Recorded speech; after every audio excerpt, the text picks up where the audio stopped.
Hello, student of 11th class.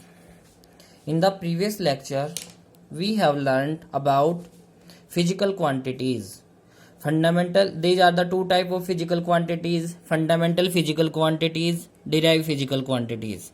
Fundamental are the basic quantities which are used in daily life. Mass, which are 9 physical quantities. 9 में बेटा 7 तो physical quantity थी और भाई 2 supplementary quantity हमने consider कर रखी थी यहाँ.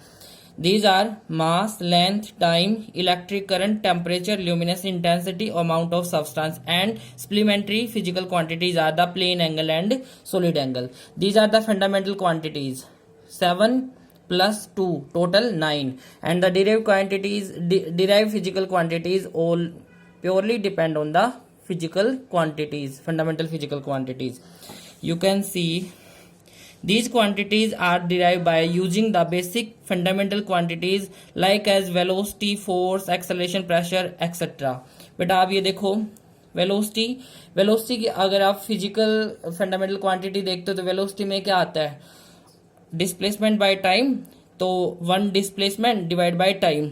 तो यहाँ डिस्प्लेसमेंट मतलब लेंथ और टाइम, ये 2 फंडामेंटल क्वांटिटीज यूज हो रही हैं. डिराइव क्वांटिटी हमेशा फंडामेंटल क्वांटिटी की हेल्प से ही बनाते हैं, इसलिए ये जो होती हैं ये फंडामेंटल क्वांटिटीज पे डिपेंड करती हैं, लेकिन fundamental quantity purely independent quantity होती है. अब नेक्स्ट टॉपिक जो है बेटा measuring process. As you know, आपको ये पता होना जरूरी है. आप कोई भी क्वांटिटी को लिखते हो, देखो बेटा मान लिया कि आपने 5 मीटर लिखा या फिर 5 kg. अब इसमें 2 चीज हैं. हर एक फिजिकल क्वांटिटी के पास 2 वैल्यू होंगी, एक उसकी न्यूमेरिकल वैल्यू और उसके साथ उसका यूनिट. न्यूमेरिकल वैल्यू और उसका यूनिट. बेटा इसमें हमने ये स्टडी करना कि अगर आप न्यूमेरिकल वैल्यू को चेंज करते हो तो यूनिट को चेंज करते हो तो न्यूमेरिकल वैल्यू पे क्या रिलेशन, इन दोनों का क्या रिलेशन आएगा. देखो आप अगर आप 5 मीटर मतलब आप यूनिट जो है ये इसको मैं सेंटीमीटर में बदल लूं तो 1 मीटर में कितने सेंटीमीटर होते हैं? 100. तो मैं इसको लिख सकता हूं 500 सेंटीमीटर. आपने यूनिट को स्मॉल किया तो न्यूमेरिकल वैल्यू बड़ी हो गई. यहां देखो आप 5 kg, मैं ग्राम में लिखना चाहूं इसको तो मैं इसको क्या लिखूंगा बेटा? ग्राम. 5 किलोग्राम इज इक्वल टू 5000 ग्राम. तो आपने न्यूमेरिकल वैल्यू को बढ़ाया, न्यूमेरिकल 5 से 5000 हो गया तो यूनिट क्या हो गया? स्मॉल. तो इससे आपको क्लियर क्या समझ में आ गया? न्यूमेरिकल वैल्यू और यूनिट एक दूसरे के रिवर्स चलते हैं. अगर आप यूनिट चेंज करते हो, स्मॉल से लार्ज यूनिट बनाते हो तो क्या होगा? नंबर क्या हो जाएगा? स्मॉल से लार्ज बना, स्मॉल से आपने यूनिट को लार्ज बनाया तो न्यूमेरिकल वैल्यू कम हो जाएगी. ये था मेजरिंग प्रोसेस. उसके बाद देखो फिजिकल यूनिट. फिजिकल यूनिट क्या होता है बेटा? आप कोई भी क्वांटिटी आप शॉपकीपर से मांगते हो, आप उसको जाके क्या बोलोगे? मेरे को शुगर चाहिए, 5 kg शुगर दे दो. तो केजी क्या शो करता है कि आपको वो क्वांटिटी मास वाली क्वांटिटी चाहिए. क्या आप उसको ये बोल सकते हो मुझे 5 सेकंड चीनी दे दो? नहीं ना, क्योंकि जो यूनिट होती है यहाँ 5 kg जो शो कर रहा है वो किसको शो कर रहा है कि आपने मास कंसिडर करना है. अगर आप किसी को बोलते हो कि 5 सेकंड तो आप सामने वाला बंदा बिल्कुल क्लियरली समझ जाएगा कि आप टाइम की बात कर रहे हो. अगर आप बात करते हो मीटर पर सेकंड तो क्लियर आपको पता लग जाएगा आप वेलोसिटी या फिर स्पीड की बात कर रहे हो. तो फिजिकल यूनिट क्या होता है बेटा? फिजिकल यूनिट किसी भी क्वांटिटी का एक यूनिट होता है, वो उसकी क्या होती है? पहचान, फिंगरप्रिंट होता है. नेक्स्ट है system of unit. System of unit time अलग अलग टाइम पे अलग अलग सिस्टम ऑफ यूनिट्स यूज हुए हैं. तो देखो टाइम के अकॉर्डिंग ही मैंने इनको अरेंज कर रखा है. अब ये जो सिस्टम ऑफ यूनिट है मतलब कलेक्शन है यूनिट्स का time to time. FPS foot pound second. मतलब हम 3 क्वांटिटी को मेजर कर रहे हैं यहाँ पर, लेंथ, मास, टाइम। लेंथ किसी टाइम में फुट में मेजर होता था, मास पाउंड्स में, और टाइम सेकंड में मेजर होता था। फिर चेंजेस हुए, सीजीएस सिस्टम बना। सीजीएस सिस्टम में लेंथ को हम सेंटीमीटर में मेजर करने लगे, मास को ग्राम में, और टाइम को सेकंड में। लेकिन आप ये देखो, अगर आपको कई किलोमीटर, 10 किलोमीटर यहां से आप कहीं गए, क्या आप सेंटीमीटर में उस डिस्टेंस को मेजर कर सकते हो? क्या आप किसी हैवी मास को ग्राम में कंसीडर करके कैलकुलेशन कर सकते हो? क्या आप लॉन्ग टाइम को सेकंड में कैलकुलेशन कर सकते हो? ये हमारे लिए बहुत बड़ा सवाल था उस टाइम पर।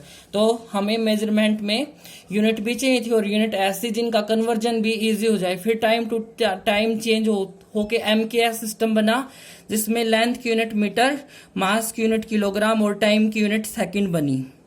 लेकिन इसमें भी एक ड्रॉबैक्स रहा कि हमारे पास 3 ही क्वांटिटी कंसीडर थी।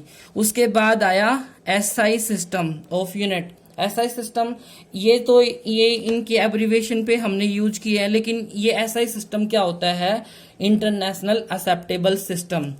इन 1960 वेट एंड मेजरमेंट ब्रांच ने डिसाइड किया कि हमें इन 3 क्वांटिटी की हेल्प से हर एक फिजिकल क्वांटिटी की यूनिट डिसाइड नहीं कर सकते। हमें 7 तो ये फिजिकल क्वांटिटी और 2 सप्लीमेंट्री क्वांटिटी ये भी साथ में इंक्लूड करनी है। और इस कॉन्फ्रेंस में यही डिसाइड हुआ, और एक हमें इंटरनेशनल एक्सेप्टेबल सिस्टम मिल गया, जिसमें हम मास को लेंथ में, टाइम को किलोग्राम में, और मास को किलोग्राम में, और टाइम को सेकंड में, और लेंथ को मीटर में मेजर करते हैं। और इनके साथ जो 7 क्वांटिटी थी, ये यूनिट्स भी डिसाइड हुई। तो फाइनली आपने पता चल ही गया होगा। अब जो हम यूज करते हैं, एसआई सिस्टम यूज करते हैं, आपने 10th क्लास में, 9th क्लास में भी स्टडी किया होगा। आप हमेशा हर एक फिजिकल क्वांटिटी की एसआई यूनिट फाइंड आउट करते हो। Find what is the SI unit of the power, what is the SI unit of the energy। तो नेक्स्ट बेटा मैंने SI सिस्टम की एडवांटेजेस लिख रखे हैं। Advantages of SI system. Advantages तो फर्स्ट ये है, SI system is a coherent system of unit. All derived unit can be obtained by simple multiplication or division of the fundamental unit without introducing numerical values. बेटा इनमें हम क्या करते हैं, इन्हीं यूनिट्स को यूज करके, इन्हीं को मल्टीप्लाई डिवाइड करके न्यू क्वांटिटी को डिराइव कर सकते हैं। सेकंड है, SI is the rational system of unit. Rational system of unit का मीनिंग क्या है बेटा? हर एक फिजिकल क्वांटिटी के लिए एक ही यूनिट होती है। अब आपने डिफरेंट टाइप ऑफ एनर्जी पढ़ी है, kinetic energy, potential energy, heat energy, so many energies form आपने स्टडी की है, लेकिन उन सब के लिए अलग अलग यूनिट्स नहीं दिए गए। उन सब के लिए यूनिट क्या है? सबके लिए जूल दिया गया है, इसलिए इसको हम क्या बोलते हैं? Rational system of unit. It is a metric system. इसमें हम 10 की पावर में कैलकुलेशन कर लेते हैं, जो कि हमारी कैलकुलेशन को इजी बना देता है। It is the absolute system of unit. इसमें भाई जैसे जी एक्सेलरेशन ड्यू टू ग्रेविटी होता है, उसके लिए हम ग्रेविटेशनल यूनिट नहीं लगाते।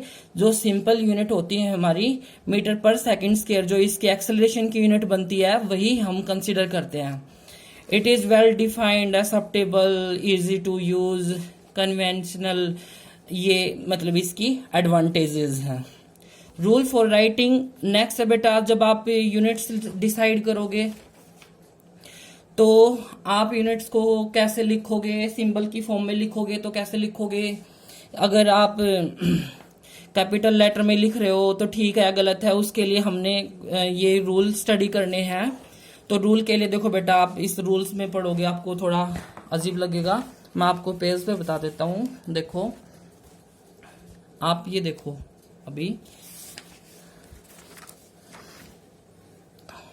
आपने पढ़ा होगा स्पीड या फिर वेलोसिटी। स्पीड आप लिखते हो मीटर पर सेकंड, वेलोसिटी भी मीटर पर सेकंड। तो सबसे पहली बात ये है, small letter use for symbol of unit. हमेशा स्मॉल लेटर यूज करोगे। आप ऐसे नहीं लिखोगे मीटर पर सेकंड, आप small letter metre per second ही लिखोगे। सेकंड इसमें रूल है, आप पढ़ते जाना साथ के साथ। Symbol are not followed by full stop. आप कभी भी मीटर पर सेकंड, जैसे आपने लिखा 10 मीटर पर सेकंड, इसके बाद कभी भी फुल स्टॉप नहीं लगाओगे, आप लिखोगे 10 मीटर पर सेकंड। ये राइट वे है। और बेटा जैसे साइंटिस्ट के नेम के अकॉर्डिंग अगर यूनिट होती है, जैसे न्यूटन है, अगर आप सिंबल की फॉर्म में लिखना चाहते हो तो कैपिटल लेटर यूज करोगे न्यूटन के लिए यूनिट में, और वॉट के लिए लिखना चाहते हो तो W कैपिटल लिखोगे। बट अगर मतलब इसका प्रेजेंटेशन आप कैसे करोगे, जैसे आपने लिखना 19 न्यूटन, अगर आपने फुल लिखना, सिंबल नहीं लिखना, तो आपको जो N है फर्स्ट लेटर है उसको स्मॉल रखना है। और अगर आप इसी को कैपिटल में ऐसे लिख देते हो तो ये रॉन्ग हो जाएगा। अगर आपको सिंबल लिखना है तो आप कैपिटल लेटर यूज करोगे। आप रूल को स्टडी करोगे तो ये रूल हमने लिख रखे हैं। Small letter use for symbol of unit, जैसे kilogram, metre per second. Symbol are not followed by full stop, ये भी मैंने बता दिया। इनिशियल जो लेटर होगा अगर वो साइंटिस्ट के नेम पे है तो हम कैपिटल लेटर के साथ लिख सकते हैं, अदरवाइज हम उसको स्मॉल लिखेंगे। और full name of the unit always with the small letter even it is has not been named after the scientist, ये मैंने आपको बता ही दिया है। और देखो symbol do not take plural form. कभी आप ऐसे नहीं लिखते भाई 10 मीटर्स या 10 kgs, एस मतलब प्लूरल फॉर्म में आप कभी भी नहीं लिखते, ये आपने ध्यान रखना है, लिखना नहीं है ये। नेक्स्ट है कंसेप्ट ऑफ मास। बेटा मास आप 9th क्लास से पढ़ के आ रहे हो। मास और वेट दोनों ही डिफरेंट थिंग्स हैं। आप मास और वेट को लेके कंफ्यूज मत हुआ। मास क्या होता है? Number of particle. मान लिया कि मेरे पास ये पेन है, इसको बनाने के लिए कितना मटेरियल लगा, वो क्या है? मास। और वेट क्या है? जब मैं इसको हमने ये अर्थ सरफेस पे टेबल पे जहां भी हमने इसको रख दिया, कितनी फोर्स से अर्थ की अट्रैक्शन इसको अपनी तरफ खींच रही है, वो क्या है? वेट। जैसे स्प्रिंग बैलेंस होता है जिसमें एक स्प्रिंग होता है और स्प्रिंग से कोई भी वेट वाला ऑब्जेक्ट, हम मास वाला ऑब्जेक्ट उसके साथ लटका देते हैं। एक हैवी मास वाला, एक का मास ज्यादा है, एक का मास कम है, तो ज्यादा मास वाले की अट्रैक्शन अर्थ की तरफ ज्यादा होगी और स्मॉल वाले की कम होगी। तो मास क्या बेटा? बेसिकली आप पढ़ सकते हो, mass of the body is defined as the quantity of matter contained in the body. कितना क्वांटिटी है मैटर का, वो क्या है? Mass. Mass never be zero. Mass directly proportional किसके बराबर होता है? Quantity of matter. Mass of body independent on the shape. Shape पे डिपेंड नहीं करता, वो तो मटेरियल है। आपने एक रॉ मटेरियल ले लिया, उसका कुछ भी बना दिया, मास थोड़ा चेंज हुआ। आप ये देखो यूटेंसाइल बनाने के लिए जो मटेरियल यूज हुआ, जितना मटेरियल यूज हुआ उसी का तो यूटेंसाइल बने। मास चेंज थोड़ा हुआ, शेप चेंज हुई, मास कभी चेंज नहीं होता। Mass of the body does not affect by the presence of other bodies near it. Mass, अब मैं ये ग्रेविटेशनल फोर्स पे तो अफेक्ट पड़ता है लेकिन मास पे अफेक्ट नहीं पड़ता। मैंने क्या किया, ये बुक है, यहाँ पर दूसरी बुक रख दी, टेबल रख दिया, टेबल के ऊपर रखे ये ऑब्जेक्ट्स, आपस में इनकी इंटरेक्शन हो सकती है लेकिन मास कभी चेंज नहीं होगा, ये आपको ध्यान रखना है। Mass is a scalar quantity. Mass of a body is defined in the two type, मतलब मास को भी दो वे से देख सकते हैं। एक तो उसका इनर्सिया। इनर्सिया क्या होता है बेटा? जो उसकी स्टेट को बरकरार रखता है, either in motion, either in direction, either in the state of rest. और ग्रेविटेशनल मास का मीनिंग क्या है कि कोई बॉडी ग्रेविटेशनल फोर्स के अलोंग वो कितना फोर्स ऑफ अट्रैक्शन एग्जिबिट करती है, वो क्या ग्रेविटेशनल मास हो गया। इनर्शियल मास और ग्रेविटेशनल मास। मास की यूनिट क्या होती है बेटा? किलोग्राम। Next weight. अब आपने मास पढ़ लिया, आपने 9th क्लास में पढ़ा। मास को अब अगर आप एक्सेलरेशन ड्यू टू ग्रेविटी से मल्टीप्लाई कर देते हो तो वो फोर्स की अट्रैक्शन को शो करता है और उसकी जो कैलकुलेशन होती है वही क्या होता है, उसका weight. Gravitational force on the body due to the earth attraction is the weight of a body. या आपने स्टडी कर लिया मास क्या है, एक्सेलरेशन ड्यू टू ग्रेविटी क्या है, और ये न्यूमेरिकल जो मैंने यहाँ लिख रखा छोटा सा न्यूमेरिकल आप 9th क्लास में कर चुके हो। नेक्स्ट देखो बेटा, अब difference between mass and weight, ये अपने आप करना बेटा आपको। कंसेप्ट ऑफ लेंथ, बेटा यहाँ पर है ना कई सारी बुक्स में लेंथ की बड़ी बड़ी डेफिनेशन, लेंथ की, टाइम की, मास की बड़ी बड़ी डेफिनेशनें दे रखी हैं। आपको वो एंशियंट टाइम की डेफिनेशनें थी, किसने क्या ऑब्जर्व किया, एक लेंथ 1 मीटर कितने के बराबर है, 1 सेकंड इतने के बराबर है, आपको वो करने की कोई जरूरत नहीं है। अब आप ये देखो, अगर आप टाइम की बात करते हो, मैं कंसेप्ट ऑफ टाइम की बात करूं, टाइम क्या है, आप क्लास में पीरियड अटेंड करते हो, एक पीरियड का जो ड्यूरेशन है वो क्या टाइम पीरियड है, 2 इवेंट के बीच का जो ड्यूरेशन है वो क्या टाइम पीरियड है। आप डेली जो एक्टिविटी करते हो उसमें जो आपको ड्यूरेशन लग रहा है वो क्या है, टाइम पीरियड। आप जस्टिफाई कर सकते हो।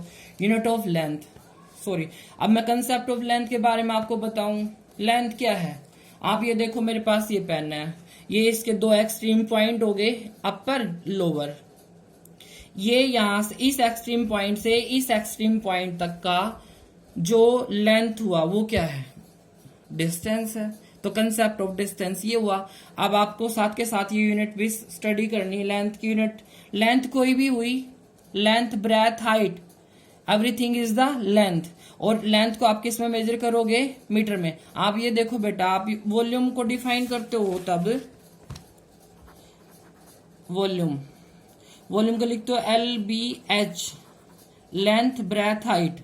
लेकिन इसकी यूनिट भी मीटर है, इसकी यूनिट भी मीटर है और इसकी यूनिट भी मीटर है। आप इसकी यूनिट क्या लिखते हो, मीटर क्यूब। अगर आप एरिया लिखते हो लेंथ मल्टीप्लाई ब्रेथ, ये भी लेंथ ये भी length, metre multiply metre, metre square. तो आपको ये भी ध्यान रखना है कि जो आप लेंथ, ब्रेथ, हाइट यूज करोगे ये तीनों भी लेंथ ही है, और ब्रेथ भी लेंथ। डायमेंशन तो इसकी ब्रेथ के बराबर भी, मैं डायमेंशन की बात नहीं कर रहा हूं क्योंकि डायमेंशन के बारे में मैं अलग से आपको नेक्स्ट लेक्चर में बता पाऊंगा। अभी आप नेक्स्ट देखो, हमने 2 यूनिट्स पढ़े थे, सप्लीमेंट्री यूनिट्स, रेडियन और स्ट्रेडियन। रेडियन और स्ट्रेडियन बेटा क्या है, ये प्लेन एंगल, एक प्लेन पे बना एंगल होता है, ये क्या है, एक सॉलिड में बना एंगल होता है। प्लेन पे दो रे के बीच में जो भी ये एंगल बनता है उसको हम क्या बोलेंगे, रेडियन। और 1 रेडियन कब होगा, जब आप ये बताओ क्या आपको एंगल का कंसेप्ट ध्यान है। एंगल को आप क्या लिखते हो, angle is equal to arc upon radius. ये आप 10th क्लास में करके आए हो। ये इनिशियल लाइन, ये फाइनल लाइन, और ये क्या हो गया, आर्क, और ये क्या हुआ, रेडियस। ये जो एंगल सबस्टेंड हुआ यहाँ पर, ये थीटा क्या होगा, आर्क अपॉन रेडियस। अब आर्क और रेडियस अगर ये दोनों इक्वल हो किसी कंडीशन पे, तो इनकी वैल्यू क्या आ जाएगी, 1, और इस एंगल को हम क्या पढ़ेंगे, 1 रेडियन। तो आपको ऐसे स्टडी करना है। सिमिलरली स्ट्रेडियन ज्यादातर यूज में नहीं आता, लेकिन इसके लिए भी आपको पता होना चाहिए किसकी यूनिट है, सॉलिड एंगल की यूनिट है। ये तो देखो प्लेन पे बना एंगल था। अगर आपने कई बार सॉफ्टी खाई है आइसक्रीम वाली, तो आपने देखा होगा उसमें जो ये एंगल जो बनता है इस एरिया के रिस्पेक्ट में, ये जो एंगल होता है वो क्या होता है, स्ट्रेडियन। और इसको डिफाइन कैसे करते हैं, it is the ratio of area cut out from the surface of the sphere divide by radius square, and this are the calculation for this. बेटा इसको ज्यादा डिटेल में पढ़ने की आपको जरूरत नहीं है। नेक्स्ट देखो, नेक्स्ट पेज पर, different between MKS and SI system. अभी हमने जो पढ़ा था यूनिट्स के बारे में स्टडी किया था। अभी सिस्टम ऑफ यूनिट कहाँ गया ये पेज मेरा, 1 मिनट। हाँ बेटा हमने ये 4 यूनिट्स पढ़े ना अभी, FPS, CGS, MKS और SI सिस्टम। ये तो बिल्कुल ही मतलब अब यूज, ये कन्वर्जन में तो यूज हो जाता है CGS सिस्टम, लेकिन हम यूज किसको करते हैं, ज्यादातर SI सिस्टम को यूज करते हैं। लेकिन SI सिस्टम किससे बनाया है हमने, MKS सिस्टम से बनाया है। अब इसमें क्या चेंजेस थे, मैंने वैसे तो यहाँ भी बता दिया था, डिफरेंस में यहाँ लिख रखा है। मैंने लिख रखा इसमें क्या चेंज होता है आप यहीं से देख लो। मीट इसमें हमने ओनली 3 क्वांटिटी के बारे में डिस्क्रिप्शन होता है हमारे पास, लेकिन ऐसा ही सिस्टम में 7 तो फंडामेंटल क्वांटिटी और 2 सप्लीमेंट्री क्वांटिटी, टोटल 9 क्वांटिटी होती है हमारे पास, ये ध्यान रखना। इसलिए ऐसा ही system is the better system as compare to MKS system. But ये एमके जो ऐसा ही सिस्टम है वो एमकेएस का रैशनल सिस्टम ही होता है। नेक्स्ट है ऑर्डर ऑफ मैग्नीट्यूड, ये तो आपको पता ही है। एसआई सिस्टम के अंदर जो कैलकुलेशन हम करेंगे वो हम 10 के ऑर्डर में काउंट करते हैं। जैसे फॉर एग्जांपल मैंने ये ले लिया कि किसी की हाइट या किसी की लेंथ 5 मीटर या जो भी सेंटीमीटर से लेस है, तो मैं उसको कितनी पावर में काउंट करूंगा, 10 की पावर 0, इट मीन्स 1 मीटर में काउंट होंगी वो। और अगर उसकी हाइट 5 to 10 रेंज में है तो मैं उसका मैग्नीट्यूड क्या लूंगा, 10 की पावर 1, मतलब 10 रेंज में है। अब इसकी कैलकुलेशन आप इस न्यूमेरिकल से भी समझ सकते हो। मान लिया कि किसी ऑब्जेक्ट की स्पीड 92 किलोमीटर पर आवर है, डिस्टेंस ट्रेवल करता है वो 875 kilometre. Then accurate value of the time, अगर आप टाइमिंग निकालना चाहते हो by calculation by this formula, distance upon speed आपने यहां से यहां एक्सचेंज कर लिया है। डिस्टेंस बाय स्पीड ये कितना आ गया, 9.51 आवर। बट अगर मैं ऑर्डर में काउंट करूं, ये 10 की पावर कितना है, 1 2 3 10 की पावर 3, और ये इसका ऑर्डर 10 की पावर 2। आफ्टर कैलकुलेशन ये कितना आया, 10 आवर। अब इन दोनों आंसर को अगर मैं रिलेट करूं तो इनमें ज्यादा डिफरेंसेस नहीं आया है। बट ये जो मीट्रिक सिस्टम, जो ऑर्डर ऑफ मैग्नीट्यूड वाला सिस्टम है, इसमें हम उसकी नियर बाय वैल्यू निकालते हैं, मतलब एक्यूरेट वैल्यू नहीं निकालते। हम 10 की पावर में उसको कैलकुलेशन कर लेते कि इसका आंसर नियर बाय कितना होगा। ये आपको ध्यान रखना है। एब्सोल्यूट के लिए तो आपको वही कैलकुलेशन करनी पड़ेगी। अदर प्रैक्टिकल यूनिट्स, आप ये देखो बेटा, अदर प्रैक्टिकल यूनिट्स में मैंने पहले एस्ट्रोनॉमिकल यूनिट लिखा है, नाम से भी पता चल गया होगा। एस्ट्रोनॉमिकल यूनिट क्या है, मतलब हमारा सन और अर्थ, इन दोनों का जो चेंज है, ओरिएंटेशन होता है बार बार। ओरिएंटेशन जो होता है, ये सन हमने सेंटर पे ले लिया, अर्थ इसके अराउंड घूमती है। ये जो पाथ होता है बेटा, ये इलिप्टिकल पाथ होता है, और इलिप्टिकल पाथ में सम टाइम जो अर्थ होती है वो उसका जो डिस्टेंस होता है वो कम होता है, कई पोजीशन पे उसका डिस्टेंस अर्थ और सन का डिस्टेंस ज्यादा होता है। लेकिन मैं अगर हर एक डिस्टेंस का हम एवरेज डिस्टेंस निकाल लें, एवरेज डिस्टेंस अगर हम कंसिडर कर लें, जितने इवेंट लिए उतने से आप इसकी कैलकुलेशन कर लोगे, तो आप जो वैल्यू निकालोगे वो क्या होता है, एस्ट्रोनॉमिकल यूनिट। मतलब the average distance between earth and sun is astronomical unit. After calculation 1 astronomical unit is near by 1.5 into 10 की power 11 metre. Next unit light year. सबसे पहली बात, बच्चों को ये डाउट होता है, लाइट ईयर, लाइट आते ही उनको ये लगता है कि ये वेलोसिटी, स्पीड की कोई यूनिट है। नहीं बेटा, ये डिस्टेंस की यूनिट होती है। सबसे पहले light year is the unit of distance. ये डिस्टेंस कौन सा होता है, 1 ईयर में लाइट कितना डिस्टेंस ट्रेवल कर लेती है, वो क्या होता है, light year. The distance travel by light in vacuum in 1 year is called light year. और आफ्टर कैलकुलेशन आपको डिस्टेंस इज इक्वल टू लिखना होगा, तो आप स्पीड मल्टीप्लाई टाइम लिखोगे। स्पीड क्या है लाइट की, 3 इंटू 10 की पावर 8, और 1 ईयर का टाइमिंग लिखोगे आप। 1 ईयर मतलब डेज में कन्वर्ट करो, 365 डेज को आप आवर्स में, फिर मिनट्स में, और फिर सेकंड में, क्योंकि यूनिट हमारी किस में जाएगी, हमें एसआई सिस्टम में लिखना है। अगर आप टाइम को लिखना चाहते हो तो आपको पक्का ये सेकंड्स में कन्वर्ट करना पड़ेगा, और स्पीड को आप मीटर पर सेकंड में कन्वर्ट करोगे। ऐसे आप कैलकुलेशन के बाद 1 लाइट ईयर अगर कैलकुलेट करते हो, आफ्टर कैलकुलेशन 9.46 इंटू 10 की पावर 15 मीटर आता है। ऐसे ही पर सेकंड एक और यूनिट है, it is the distance at which 1 arc is equal to 1 AU with the angle subtended with 1 second। देखो बेटा, आर्क हमारी कितनी हो 1 AU 1 एस्ट्रोनॉमिकल यूनिट, और जो एंगल सबटेंड हो रहा हो वो कितना हो रहा हो 1 सेकेंड। उस टाइम पर जो आपकी यूनिट बनती है यहां से जो थीटा आप निकालोगे आफ्टर कैलकुलेशन 1 पर सेकेंड कितना आ जाएगा 3.1 इंटू 10 की पावर 16 मीटर।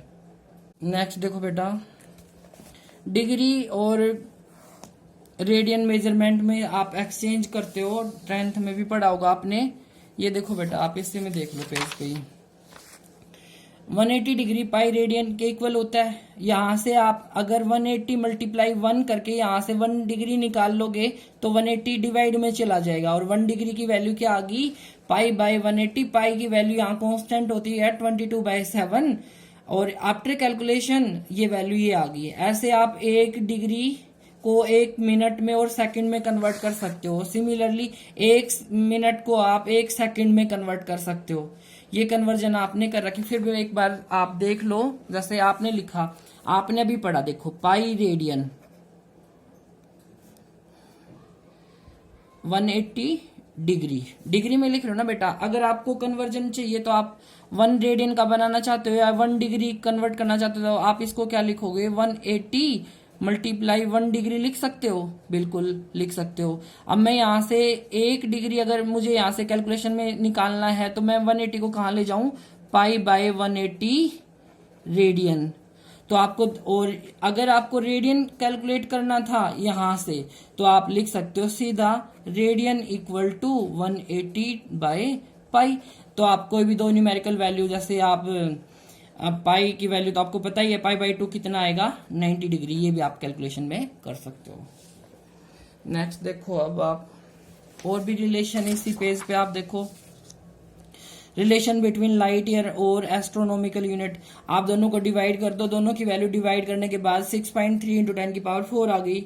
अब यहां से ये वाली क्वांटिटी डिवाइड में थी मल्टीप्लाई में चलेगी। 1 light year equal to 6.3 into 10 की power 4 astronomical unit. Relation between light year and the parsec, इन दोनों को डिवाइड कर दो, जो कैलकुलेशन आएगी जो निचले वाली क्वांटिटी है डिनोमिनेटर में उसको आप मल्टीप्लाई में ले जाओ। 1 parsec equal to 3.28 light year. ये ऐसे रिलेशन आप बनाओगे। और भी अदर यूनिट्स हैं बेटा, ये आप टाइम टू टाइम जब आप स्टडी करोगे बार बार आपके यूज में आती रहेंगी। अगर आपको डायरेक्ट अभी याद नहीं हो रही है तो आप बाय कैलकुलेशन बाय प्रैक्टिस आप इसको अच्छी तरह कर पाओगे। माइक्रो 10 की पावर -6, मिली 10 की पावर -3, नैनो 10 की पावर -9, आंगस्ट्रम 10 की पावर -10 अगर आप मीटर में लिखते हो तो, फर्मी 10 की पावर -15, 1 बार्न 10 की power -28, where barn is the unit of area. Metre square बेटा आप इसी से समझ जाओगे, आपको पढ़ने की जरूरत भी नहीं। Metre square is the unit of area. Very good. इसके बाद देखो आप some practical unit of mass. बेटा मास की यूनिट क्या होती है? आप जब केमिस्ट्री के अंदर पार्टिकल के बारे में स्टडी करते हो तो जैसे आप जो भी पार्टिकल जो भी एटॉमिक नंबर के अकॉर्डिंग उनको स्टडी करते हो तो उनका जो मास होता है बेटा हमेशा किस में होता है? AMU में होता है। और AMU क्या होता है? कार्बन एलिमेंट जो हमारे पास होता है उसका 12th पार्ट, 1/12 पार्ट, मतलब अगर आप उसको 12 पार्ट में डिवाइड कर लो, कार्बन C6 12 पार्ट को एलिमेंट को अगर आप पार्ट में डिवाइड करो 12 पार्ट में, एक जो पार्ट आएगा उस वो कितने के बराबर होगा? 1.66 इंटू 10 की पावर -27 kg। और यही जो यूनिट होता है बेटा, देखो ना आप शॉपकीपर के पास जाते हो या आप कभी किसी किराना स्टोर पे गए होंगे, आपने उसके पास अलग अलग मेजरमेंट के लिए बाट देखे होंगे, बट्टे जिनको हम बोलते हैं। वो क्या यूज करता है? वो एक साइड उस वेट को वेट को रखता है, दूसरी साइड उसके बराबर कोई भी ऑब्जेक्ट उसके अंदर मेजर कर देता है। वही तो यहाँ पे किया गया है। AMU जो है भाई सबसे स्मॉल यूनिट किसकी होती है? सबसे स्मॉल एलिमेंट हमने कंसिडर किया हाइड्रोजन, और हाइड्रोजन का जो मास है वो 1/12, अगर आप कार्बन का 1/12 पार्ट करते हो ना, वो हाइड्रोजन के मास के बराबर ही आता है। इसलिए हमने कैलकुलेशन में कार्बन ले लिया, क्योंकि कार्बन क्या है, वर्सेटाइल है नेचर के अंदर। हर किसी ऑब्जेक्ट में आप देखोगे कार्बन रेयरली आपने पढ़ा भी होगा 10th क्लास में कि वो लॉन्ग चेन बनाता है, वर्सेटाइल है, नेचर में मिल ही जाता है। तो इसलिए हमने कार्बन को चूज किया एटॉमिक मास यूनिट बनाने के लिए, एक स्मॉल यूनिट बनाने के लिए। बट ये जो यूनिट बन के आई है वो हाइड्रोजन के मास के बराबर ही है। Next is measuring process.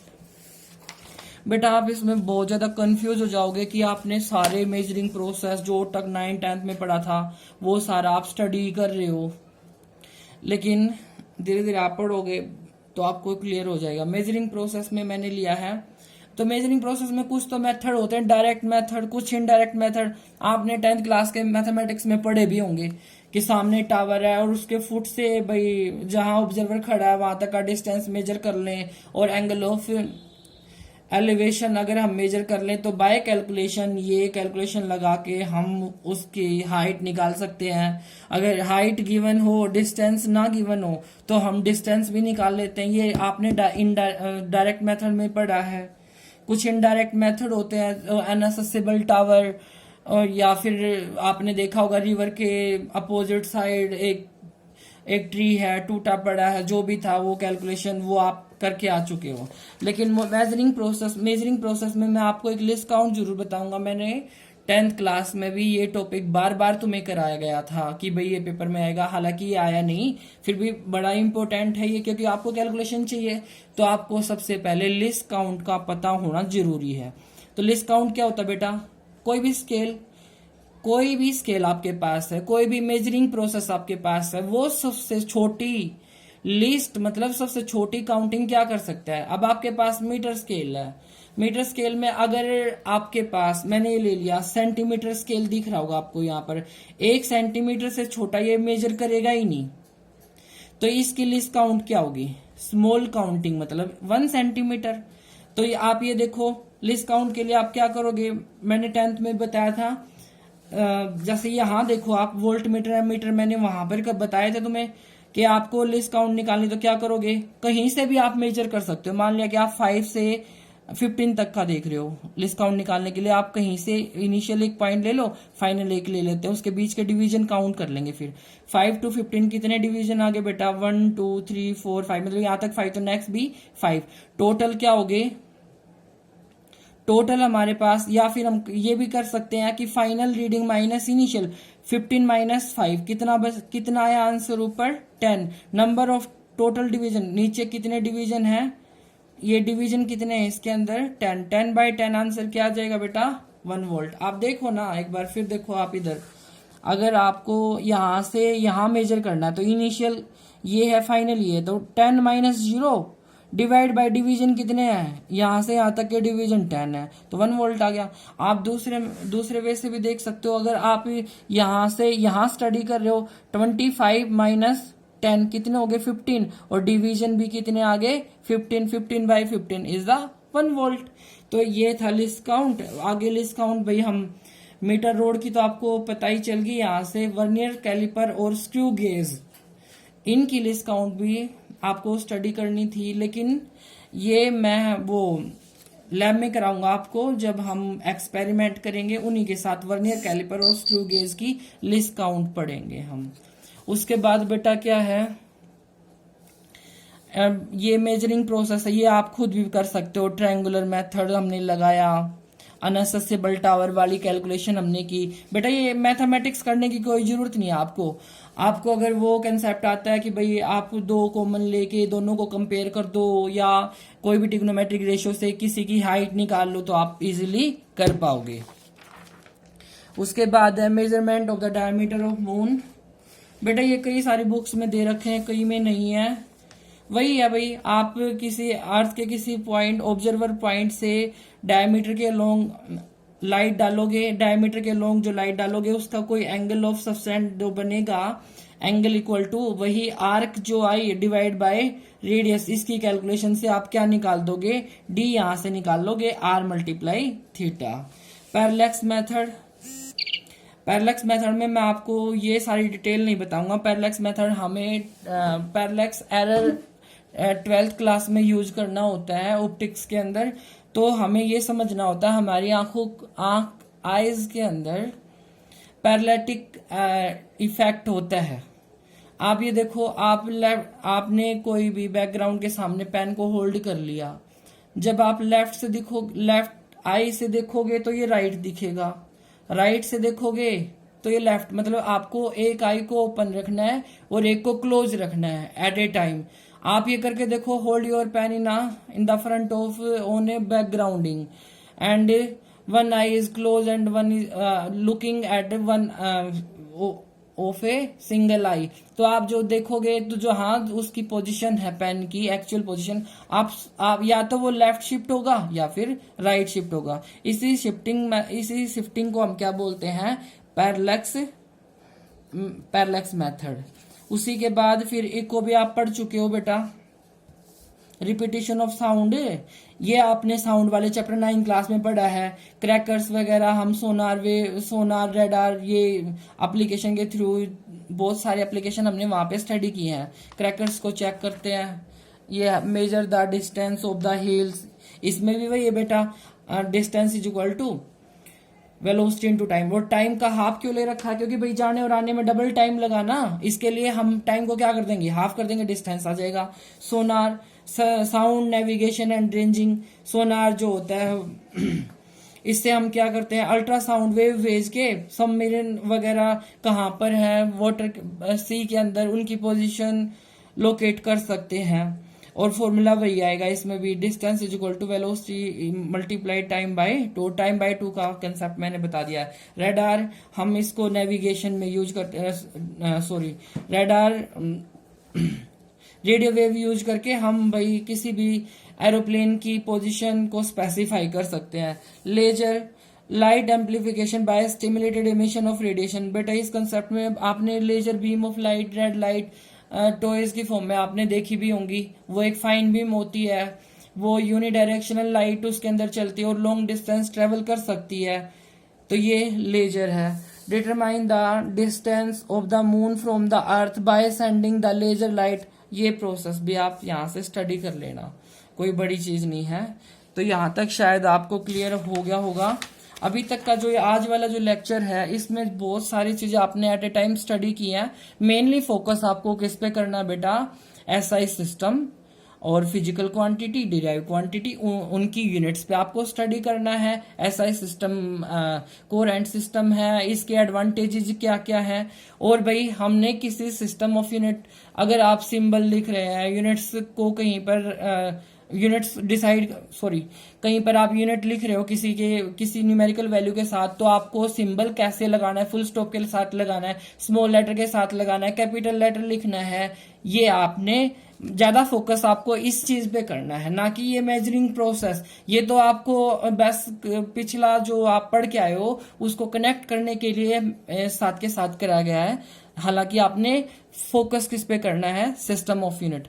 Next जो मैं लेक्चर आपके लिए डिलीवर करूंगा उसमें मैं डायमेंशन और यूनिट्स लूंगा बेटा। और डायमेंशन और यूनिट्स से आगे हम फिर न्यूमेरिकल टाइप्स पे आ जाएंगे। और इस फर्स्ट यूनिट में बेसिकली क्या है, 4 या 5 टाइप के न्यूमेरिकल ही हमने सोल्व करने हैं। कन्वर्जन सीखनी है एक सिस्टम से दूसरे सिस्टम में, और भी टाइप है, मैं आगे अगले लेक्चर में उनको डिलीवर करूंगा।